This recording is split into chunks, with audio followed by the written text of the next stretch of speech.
Hi, and welcome to A Drummer's Guide to the podcast answering your questions about what it takes to be a professional musician. My name is Emily Dolan Davis. I have been navigating this professional sphere, as it were, since 1999. And that's why I'm here today, to help you with yours, using my experience over the years, hopefully. And so if you have anything currently that you're feeling a little bit unsure about, then you can reach out to me at emilydrums.com/AMA and let me know what you're struggling with, how I can help, and I will do a future episode for you.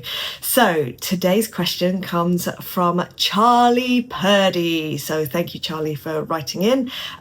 So Charlie is a drummer from the UK. And basically, may as well just jump straight in. So Charlie's question is, how do you develop a career as a session musician? Is it through word of mouth or constant social media engagement? Okay, so this is a big question. I'm not gonna lie, Charlie. I feel like the whole of my A Drummer's Guide to podcast, sorry, I'm just getting comfortable. The whole of the podcast series is kind of answering that question of like, how do you develop a career as a session musician? Like, there's so many facets to it. It's not a very simple answer. It's not a very like, just do X, Y, Z. There's many different situations, scenarios going on, things to balance, things to juggle. And so I would say maybe take a look at the previous episodes I've done. If there's any titles that jump out at you, not as ones that you think, oh yeah, I know that, so I'm going to listen to it to reaffirm what I already know. But if there's things that you're like, what is she talking about? That might be worth a listen, because often it's the things that we avoid are kind of the things that make you feel a bit gross or icky, like, oh no, I don't want to do that. I'll do anything but that. I want to circumvent all of that. Often that's the thing that's actually going to make a difference. It's a hard truth. It's really blooming annoying. I was going to swear. It's really annoying, but that has been my experience, at least. It's the things that I've avoided that when I finally get around to doing them, they're actually not as scary as I think they're going to be. And they end up making a huge amount of difference, In fact, I did one of those things yesterday, and I'm still getting over facing this. It's very simple, but it's very it's going to make a difference. It's annoying. So anyway, so with that being said, for the first kind of part of the question, because it's not something I'm going to be able to answer in one session, one episode, what I definitely can answer is the second part, which is it through word of mouth or constant social media engagement? So the short answer to this, of which I will elaborate, obviously, because I don't want this to be like a 3-minute episode, is both. So basically, to me, the way that I see it, word of mouth and social media not only are essential, they actually feed each other. They're actually part of a bigger machine that is your brand, if you like. It's a horrible word because it's horrible to think that we're brands, but at the end of the day, we're promoting ourselves, we market ourselves, we put ourselves out there, whether that be online or in person. And you're creating a reputation for yourself as a musician, as being reliable, as being good at what you do, good at doing the job, which are not the same thing. Side note, not always the same thing. Easy to get on with, enjoyable to work with, and reliable, basically, which has always been a big one for me. It's not sexy, but it is the truth. So at least that's my experience, I should say, because there are such a myriad of different types of personalities in the music world. Some I would argue are not reliable, and yet they still work like really consistently, despite that. I'm not going to call it a flaw, but that character trait, should we say. And it's because all the other stuff is so fantastic that some people can overlook the kind of, if they're not particularly reliable, say. I would say don't go for that. If you want to set yourself up for a good chance, be reliable. Like, it's just, well, for me, it's an easy thing to do and get right, that it's an easy win for me. It's an easy starting point for look, I know I'm not necessarily the greatest player in the world, but I'm reliable. If I'm telling you I'm doing something, I'm doing something. So that you should know about me. So anyway, I wanted to talk about how these two things intersect. And basically what I wanted to start with is, and it's interesting because I find I like analyzing, but I find the question that you've asked, Charlie, the initial question, so interesting to me, just the wording, because it's very binary in that, is it through word of mouth or constant social media engagement? i.e., it's kind of, there's this underlying presupposition, is that the right way of saying that word? That it's one or the other. But actually, to me, and this might be subtext, I'm sure that of course you know this, but it's interesting to me, the wording. So there's a third thing that is incredibly important in this equation, which sort of feeds into word of mouth. And again, the use of the word constant social media engagement, I find fascinating. But anyway, there's a third thing, and that is being out and about there playing. And to me, forget about everything else. Like, when it comes down to it, the core of our job is being out and about playing. And whether that's in a venue, on tour, doing one-off gigs, or playing in studios, is still out and about. You're still playing with other people.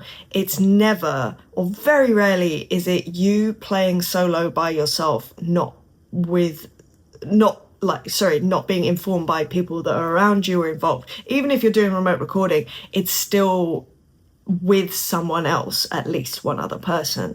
The only exception to that is things like YouTube drummers who do make a career from doing covers and all of that, which is fine.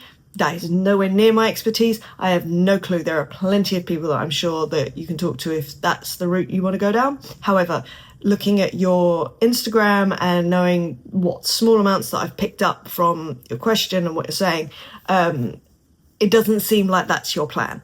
So let's talk about that. So I think that the first sort of thing to say, developing your career as a session musician, is be out and about playing as much as possible. And the reason for this is that it covers so many bases. Like, first of all, the ability factor. Like, there is nothing you can practice for as long as you want in your bedroom, but nothing beats the experience that you gain from playing a gig with other people. And that's because things go wrong. There are uncontrollable factors. You have to react. You have to be consistent. It's very immediate feedback. If you make mistakes, and that's fine. We all make mistakes on gigs. That's fine. It's how you recover from them, and learning how to do that with grace, should we say, or finesse, or hopefully to the point that no one actually notices that you've made a mistake, is insanely important. Also, the skill of connecting with other musicians on stage, playing with other musicians, is such an underrated skill. And it's something that I see sometimes in a lot of students when they put on student gigs, and you get the impression that the people on stage are each playing the gig individually, not together. And that in itself is such a skill, and it just comes from hours and hours and hours and days and days and days and weeks and weeks and weeks and months and months and months and years and years of playing with people, but not just the same people, different people, because that adaptability is also the thing that is going to get you working and keep you working. So in terms of ability, it's a non-negotiable, being out there playing. If that's what you want to be doing, if you want to be out there playing live, be out there playing live. I've always had no, I think I just said the same thing twice.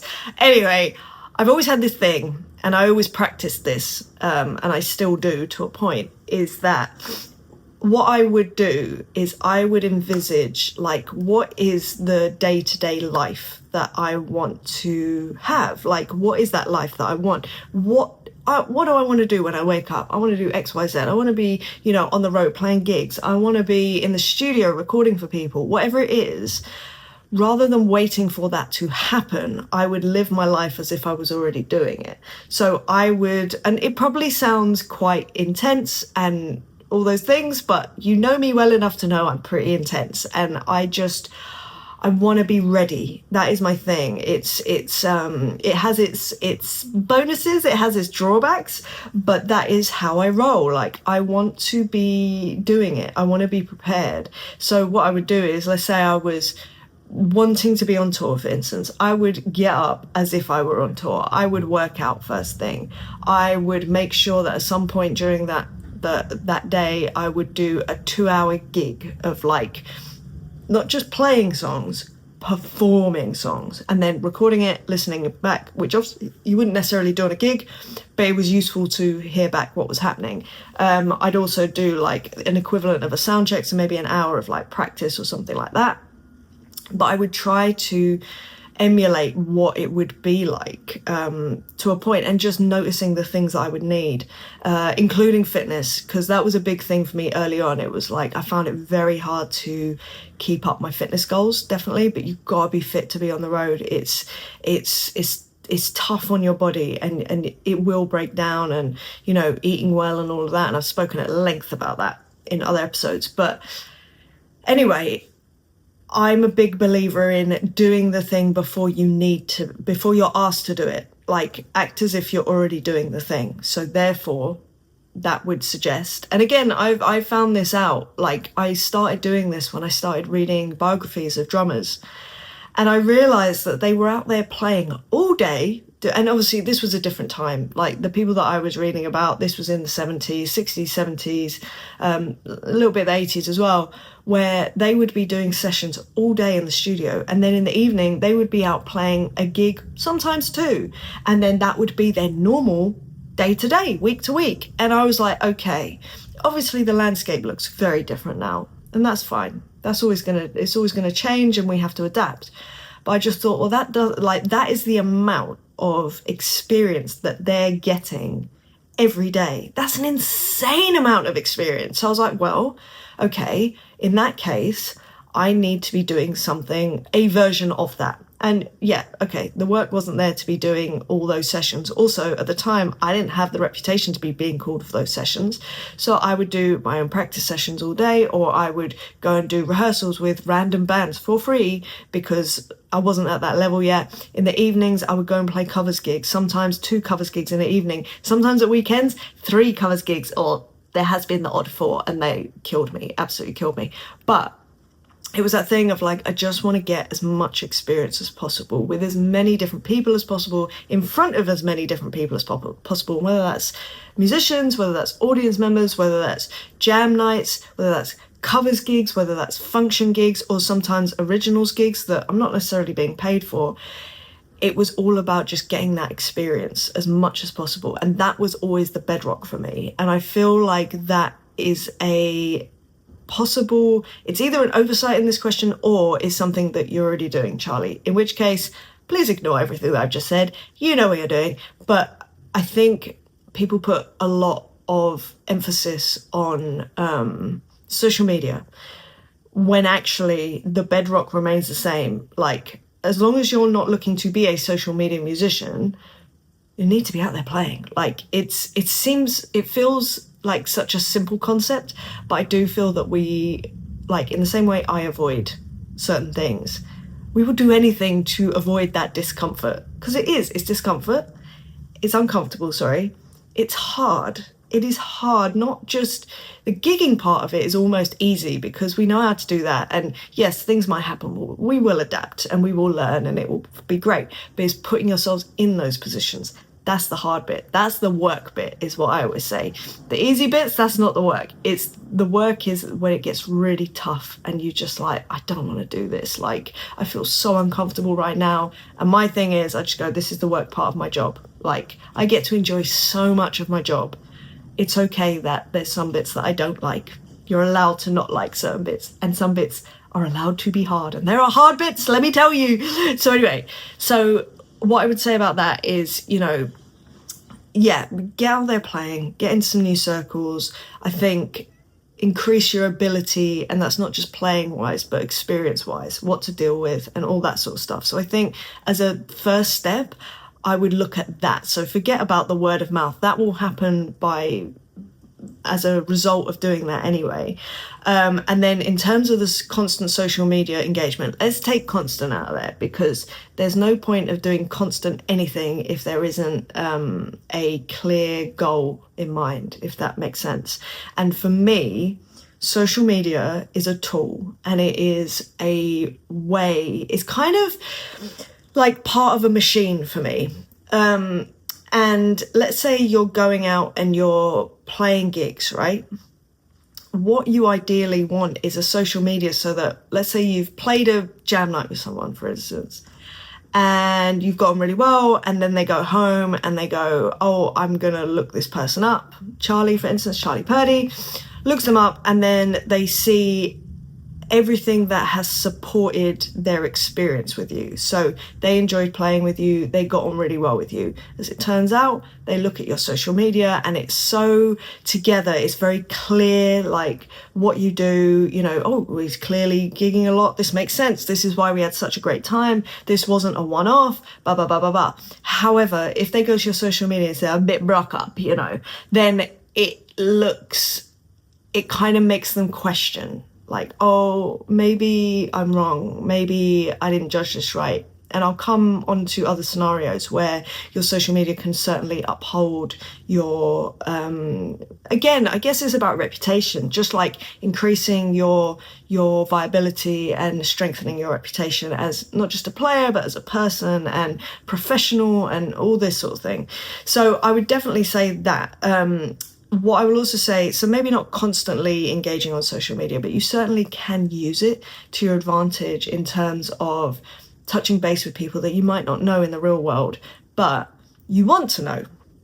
You know, it's very easy to find the session musicians, the MDs, the fixers, whatever, that are out and about, especially in the London scene. So I'm pretty certain you're in London. I will come to this in a minute, by the way, Charlie. But yeah, it's fairly easy to do a few searches, look at people's followers and people who are engaging with other people to find sort of like maybe some people that you'd like to connect with. When you do that, just start commenting on a few bits and bobs when they put stuff up, and not like in a really flippant way, just emojis, for instance, which I've done that in the past. No point, absolutely no point. And when I get people that comment with emojis, I'm like, why? That's not going to make me reply, it's not going to make me remember you. But it's people that leave thoughtful comments that I'm like, wow. And for me, if you ask me a question, oh, I'm in. I'm in. Although I'm still shockingly bad at replying to social media, I will say that. So I think leaving a thoughtful comment about something that they've posted, and it's not about it, this kind of sounds like an oxymoron, but I don't think you can't go in A, expecting a reply, or B, like, it can't be a superficial interaction or relationship. Like, you can't force these things, but you can make yourself be known and have a chat about something. And if you happen to get on, well, maybe you chat a little bit more. If you happen to keep getting on, well, maybe you go for a coffee, or maybe you go to that person's gig. And it's about developing relationships with people. And yes, look, constant engagement, no. Strategic engagement, yes. Like, and even that, strategic's a horrible word, but like select engagement in terms of there's a purpose. You're not just doing it for numbers, you're not just doing it for followers, you're doing it because you know that this potentially could further your network. And the thing is that we also always need to remember is that we're here providing a service.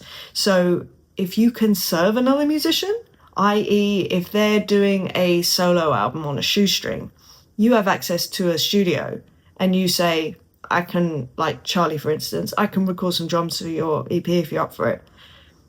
That's a really wonderful way to kind of start up some sort of like friendship. And that doesn't mean that it's going to lead to anything, and maybe it will. And if it does, it might be in a month's time, or it might not, it might be in 10 years' time. And yes, I've had that timeline, definitely. And you just stay in touch with people and you touch base occasionally, and then one day they just go, oh, by the way, do you want to come on this really big tour? And it's like, oh, that would be lovely because we're friends and I know that we'll get on and it will be fun, because that's the main thing. Like, you want to have fun with these sorts of things. So I'd certainly say that, you know, social media and engaging with people on social media is definitely important, and can be very useful. But I think it doesn't mean much without being out there actually gigging. And like I say, that's from an ability perspective. That's also from a like network perspective and meeting people sort of perspective. So I feel like the social media thing, in terms of whether it's word of mouth or social media, I think both those things support each other. Like, social media, interaction on social media will enhance your word of mouth will enhance your social media. And what I mean by that, I'm going to go through a couple of scenarios because I think this is really relevant. So to me, this idea of it being a machine and one feeds the other, let's say, for instance, okay, in fact, I'll give you a real world example of what happened to me. So let's go back, way back. So in 2010, it must have been, I don't remember. Apparently, I did a show it was a corporate show with Brian Ferry, and there was a tech on this show that, honestly, I still don't remember who it was. I still don't know who it was, not by sight. I was told their name. I can't remember it now, and I feel quite guilty about that. But anyway, there was this tech on this show, and apparently they took note of my playing, I guess. We probably spoke. We probably had a nice conversation. I don't know. But anyway, fast forward 4 years later, and the Darkness was splitting with their drummer, Ed, and they asked their immediate circle, does anyone have any ideas of any drummers that might, be good for this role? And now look, I don't actually know which way round this went, because either the tech went, oh yeah, actually I worked with this girl, Emily, she was really good, and then they found me online, they found my best review video of me wrapped in fairy lights, and the boys watched that and went, oh yeah, get her in for an audition. Or it was the other way around, that they found the video, asked their crew, does anyone know this girl? The crew guy went, yeah, I worked with her on Brian Ferry 4 years ago, she was cool, probably, I don't know how the conversation went. And they went, great, okay, cool, like vouched for, we've seen her playing, and then that's why they got in touch. So that is a perfect example of how word of mouth and social media worked in tandem in that moment. And there can be, that's a fairly specific scenario. But even something simple, I sort of alluded to this before. So let's say you go to a jam night. Okay. In fact, it doesn't even need to be a jam night. It can be a gig. You go to a gig, you meet someone, and you're like chatting about music, you get on super well. They're making all the right noises of when you speak to someone and you're on a level and you're like, oh yeah, you know what you're doing. I don't even need to see you play to know that you're really fantastic at what you do. However, when you come away from that night, you might be like, I wonder, A, was I accurate in what I assessed here? And B, I wonder what they actually play like. They will look up your social media. So that social media has to showcase you in such a way that is just absolutely on point. And again, it becomes a supporting document, if you like, for what they believe. And then let's say later down the line, they're on a gig. Let's talk about Charlie. So let's say this is a guitarist. They're on a gig and the drummer can't do a tour. So this person who has met Charlie before, who is now connected on social media, occasionally touches base. But, and I don't know whether you've had this experience, I know I certainly have, where I've been asked, do you know anyone that would be good for this? And in my head, if I'm this theoretical person, I'm like, oh, Charlie would be really good for this. But I haven't seen him in a long time. And I mean, I remember really enjoying his playing, but I don't know, it's down to me if I put him forward and then he's no good, or I don't know, something happens. I don't know. I tell you what I'll do is I'll say, look, I know this guy, Charlie, I think he'd be great for this. Here's his Instagram. Take a look, see what you think. That way it's kind of out of their hands. someone else, because we all doubt our perceptions, I think. I certainly do, where I'm like, I mean, I think they're good, but all of a sudden I'm second guessing everything that I know about, you know, being a musician and playing with people. I mean, it's crazy. I mean, maybe that's just me. I don't know. I hope it's not. I would hazard a guess and say it's not, but I know that would give me a bit of solace, and it would make me, it just makes me 10 times more likely to recommend someone. Or let's say that Charlie's a little further down the line. He's done a few tours, all of that sort of stuff. And it can almost be, let's say me as a theoretical guitarist, being asked about a drummer. If Charlie's been posting that he's been out there gigging, he's been touring, he might have even done some work with an artist that we've all heard of, which helps. I know it's gross, but it's true. Like, common touch points, it does help. You know, I can then send that across, go, oh hey, so I've got this drummer Charlie, and I send that off, and then I, as a guitarist, get kudos like, oh, that's awesome, so you already know Charlie, he's already out there doing it, he would be great, do you think that he would do it? I'll be like, yeah, I mean, I can ask him. And then it becomes a different thing. So in any which way, at any which stage that you're at within your career, social media should be, or could be, no, is that supporting document. I don't believe that social media alone will get gigs. I don't. It's just my personal experience. I think there has to be an element of being out there and knowing people so that they can vouch for you as a person, because it's such a risk. Imagine. I mean, it's one thing to get people in for an audition. That's one thing. Okay, fine. But imagine being called for a tour off the back of your social media alone. I've never heard of it. Definitely not. Maybe for an audition, maybe. But even then, if you have, you know, if someone sees your social media, as happened with me, and then they go, does anyone know this person? Like, do we have any connections to this person? Instantly, that is a quicker, better, more, like, it's got thicker foundations, that route in, because you've got people vouching for you.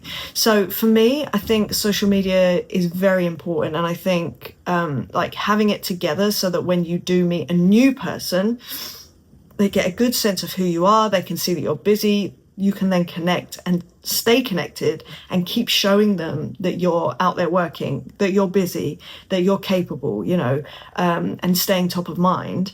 That way, when the call comes, you're right there in the forefront of their mind, and they've seen that you have consistently been working and doing your thing, and therefore it's kind of like, oh yeah, no, that would be great.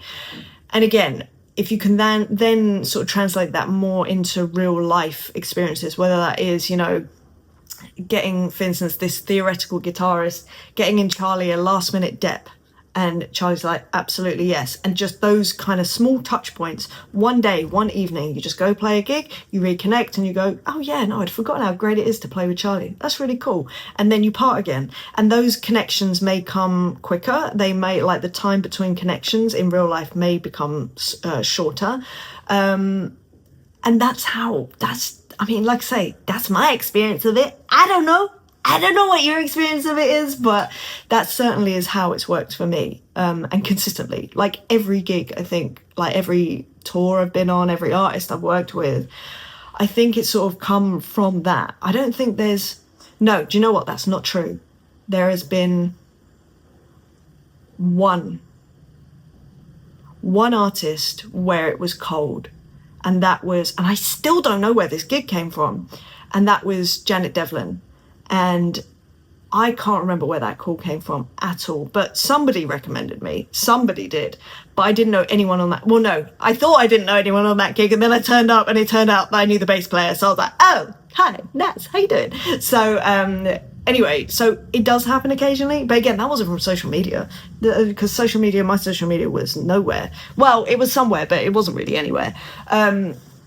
So yeah, I think that the power of word of mouth is certainly stronger.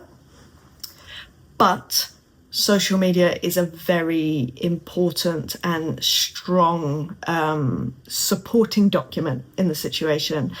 And I think I'm just going to check my notes because I wrote down a few things. So I think I've done all this. Yeah, I I think that's basically it. What I did want to say as well is when it comes to your social media, and I say this often, but I think it's worth repeating, be very purposeful about the content that you are putting on your social media with a view to who is your ideal follower, who are your ideals eyeballs, whose head are they in. I know that sounds so gross. But yeah, so what I mean by that is, you know, posting things that are cool to other drummers is not going to be cool to a bass player or a guitarist or a singer or a keys player or a musical director or an artist. It's just not. Like, they are not interested. If anything, it may play against you, because if it's flashy, they'll be like, well, they're going to play all over the song, so I'm not interested. Or it will be I'm speaking drummers specifically now. Some drummers post up their practice routines, which does not instill confidence in viewers. It's great if you're a teacher or you're doing it for drummers to help other drummers learn. That's fantastic.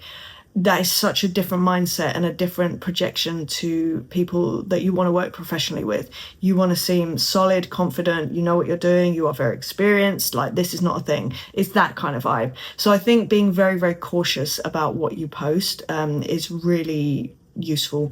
Also, when it comes to, in the same way you were saying, like, Charlie was saying about, you know, constant social media engagement. What I will say is that constant going out and doing gigs and doing all that is also not effective necessarily. So do be choice with the gigs that you go to, the jam nights that you attend, you know, the artists that you play with, if they're sort of like up and coming artists, should we say, or maybe independent artists. Like, be mindful of that. Like, just make sure that you're in a place that is going to give you a good chance of expanding the network that you want to be within, or you want to expand into, or you want to expand full stop. So do be mindful of that, because, you know, going to a blues jam in, you know, I don't know, the middle of nowhere where it's full of people that have never been professional musicians, they just play for fun and the standard isn't particularly high. Although that can be fun, absolutely, there's value in that for me personally, because I love blues music. But in terms of expanding my career and my network, no, waste of time. And we all only have so much energy, and you want to spend it wisely, and whether that's online or offline or both. So I'd say be very, very wary of that. The last thing I wanted to do is just, because again, I did this last time, but when I come onto people's Instagrams, I like to look at it with fresh eyes, because I think it's really useful just for the person to know how they're coming across straight away. So I went on to Charlie Purdie's Instagram. So if you want to check it out yourself, you can go to Charlie Purdie Drummer, all one word, and Purdie is in Bernard Purdie, for those that know, and who wouldn't know, because Bernard Purdie is incredibly famous and fantastic. So basically I think there's so much that Charlie is doing right. He has a show reel up, which I think is fantastic, so kudos to you, Charlie. Really, really cool. It's all mainly kind of music based. There's a couple of there is a picture of his parents, I think it was his dad's birthday, and a graduation picture, which is fine, but it does kind of take you away from the professional side of things. So personal things obviously will take you away from the professional side of things. Anything to do with a graduating picture, unless it's really, really old, but Charlie, you are young, and this was not that long ago, it kind of puts you in that space of not very experienced. That's just what it says to me. I say no judgment, but I am being judgy, but you know what I'm saying? Like, it's just how it comes across to me. So that was one thing that I was going to say. So small tweaks. Put your location in your bio, because I don't actually know where you are. The only reason I think that you're in London is because I saw something about ACM, and there was something else that caught my eye, and I was like, oh, you're either in London or you're just outside of London. So putting your location, very, very useful. What is this? Not once in your bio or your name. By the way, well done for putting freelance drummer and educator in your name. Very good for searches, so kudos to you for that. But one thing that you haven't actually put in here is session, the word session. You put professional freelance drummer, but I think session drummer is a better term because it's the vernacular. It's something people are more likely to search for session drummer, not freelance drummer necessarily. Also, you've put your name in your bio, which is kind of obsolete. So maybe take that out just because it's extra characters for you to use. Oh yeah, the only other thing I'll say is that you have an extraordinary amount of highlights, which I'm like, I don't know what any of these are. I don't know what most of them mean, at least. Some of them are just random numbers. Oh, I suppose they're years. Okay, that makes sense. But what I would do instead is make it very, very simple. Have a live highlight, have a studio highlight, and maybe something else that you might want. But honestly, those two kind of will get done what you want to get done in terms of presenting yourself as a professional musician, basically. You don't want to confuse people. You just want to be as straight to the point, as blunt as possible, and just showcase yourself. Like, that is literally what this is for. So yeah, anyway, I think that is it from me. I hope that that's helped Charlie and anyone else that is going through a similar sort of thing and wondering similar things.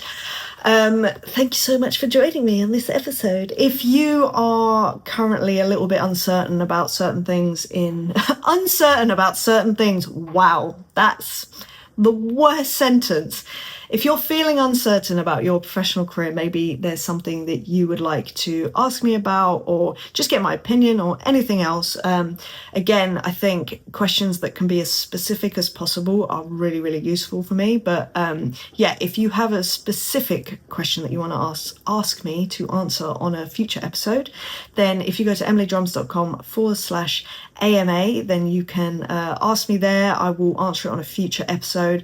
As I mentioned on the last episode, I will now be doing episodes like either weekly or less, depending on how many questions come in. So luckily we've got another couple of weeks worth, definitely, but get your questions in because I want this to always be valuable, specifically valuable. And I think that although I'm answering one person's question, I think that it does span a lot of people's experiences and struggles. So please do write in with your question. You can stay anonymous as well if you want. If you feel uncomfortable about that, that's totally fine.